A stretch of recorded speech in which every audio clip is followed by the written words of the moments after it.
Chers salutistes, chers amis chrétiens, chers disciples de Jésus, nous vivons des temps particuliers et peut-être que certains le vivent très mal.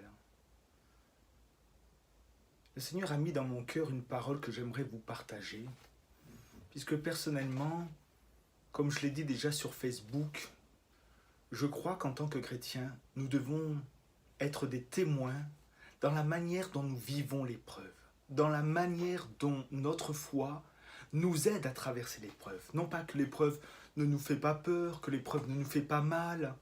Plusieurs d'entre nous sont touchés par quelqu'un qui est déjà parti, qui a rejoint le Père. Donc bien sûr, nous sommes affectés. Et par moments, on peut se sentir seul, même dans une famille, dans une maison confinée. Et j'aimerais vous laisser quelque chose que le Seigneur m'a partagé sur le thème du désert. Je ne sais pas ce qu'évoque pour vous le désert. Plusieurs perçoivent le désert comme un lieu terrible, comme un lieu difficile, rempli de solitude. Et cela se comprend. Il y a quelque chose d'effrayant dans le désert. Il y a de l'hostilité dans un désert. La Bible parle comme symbole que c'est la désolation. Quand on parle de désert, on est dans la désolation. Et certainement certains, en ce moment, sont dans la désolation. Pourtant, malgré ces réalités de ce que peut représenter un désert, je voudrais relever le côté bénéfique. Permettez-moi de relever le côté bénéfique des déserts, d'un désert. Il faut savoir que la Bible mentionne à peu près 17 lieux géographiques de désert où Dieu va intervenir. On peut penser au premier, dans ce désert à Beersheba, où Agar, avec son enfant, vont fuir et vont se retrouver seuls et vont se sentir comme au bout du rouleau. Elle va prier et là, un ange de Dieu va apparaître en lui disant « Ne crains point ». D'autres lieux de désert, vous connaissez certainement l'Exode avec Moïse et le peuple hébreu, où ils vont recevoir les 10 commandements dans le désert, où ils vont percevoir les miracles que Dieu peut faire pour nos besoins fondamentaux, tels que la caille, tels que la manne, tels que l'eau qui sort du rocher. Et puis dans le désert, on y voit aussi avec l'Exode, eh bien, ce Dieu présent à travers cette nuée pendant le jour et cette colonne de feu pendant la nuit. Bien plus tard, quand Israël sera arrivé en terre promise, ils vont oublier Dieu. Au point que, à un moment donné, ils vont être emmenés captifs, bien loin de la terre promise. Et là, Dieu va parler à travers le prophète Osée. Et c'est ce verset que je voudrais vous partager, que Dieu a mis dans mon cœur. Un verset qui est particulier parce que Dieu va comparer le peuple à une image pas très belle, celle d'une femme adultère. Et pourtant, voilà ce qu'il dit dans Osée au chapitre 2, le verset 16. C'est pourquoi, voici, je veux l'attirer et la conduire au désert. Et je parlerai à son cœur. Je veux l'attirer dans un désert, la conduire dans un désert. Cela peut nous surprendre, n'est-ce pas?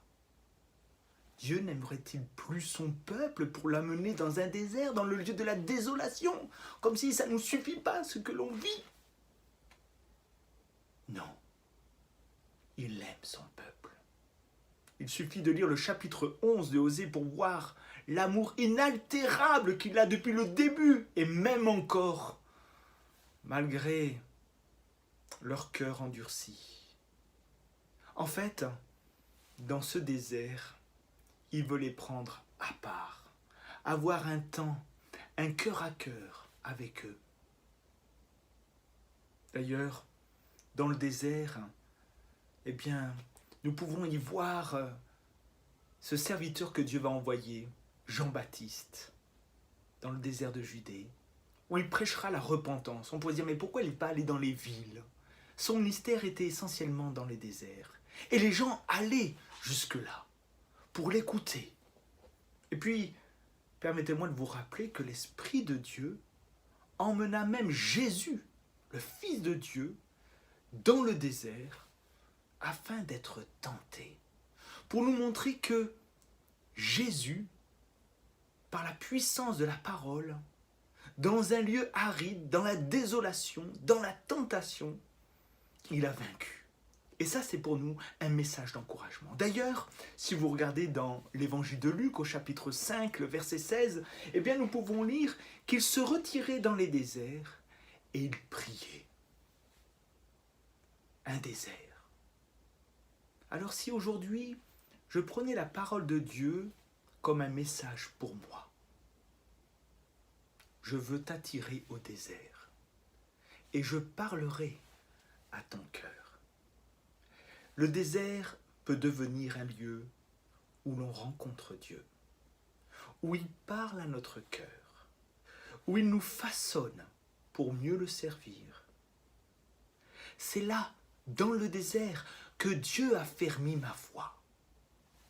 Alors que les peuples sont secoués par ce coronavirus, ce temps de confinement peut se transformer d'une certaine manière en une oasis pour celui qui désire trouver Dieu. C'est ma prière pour chacun d'entre nous. Que Dieu vienne parler à nos cœurs dans ce confinement et que nous sortions vainqueurs. Que cette lumière dans nos cœurs puisse briller à travers ce qu'il nous communique. Soyez bénis.